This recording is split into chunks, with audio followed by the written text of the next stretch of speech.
जनसंवाद न्यूज, सत्य आणि विश्वासाची बातमी। उल्हासनगर कॅम्प नंबर 4 च्या 25 सेक्शन परिसरात गणपत शेठ गायकवाड महिला मंडळाच्या वतीने नवरात्र उत्सवाचे आयोजन करण्यात आले। अष्टमी निमित्त या ठिकाणी महापूजेचे आयोजन करण्यात आले होते। यंदा दत्तात्रय माळी आणि आकाश खंडागळे यांच्या कुटुंबियांना या महापूजेला बसण्याचा मान मिळाला।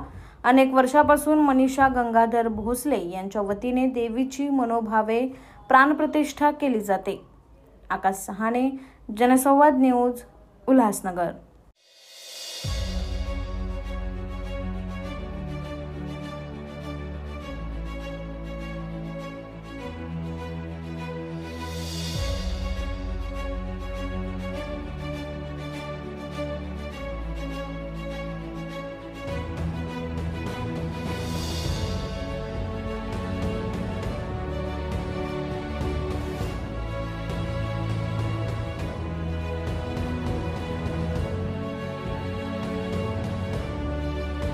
जनसंवाद न्यूज, सत्य आणि विश्वासाची बातमी। आजच सबस्क्राइब करून बेल आयकॉनला क्लिक करा आणि पहा ताज्या घडामोडींचा अचूक अंदाज आपल्या मोबाईलवर।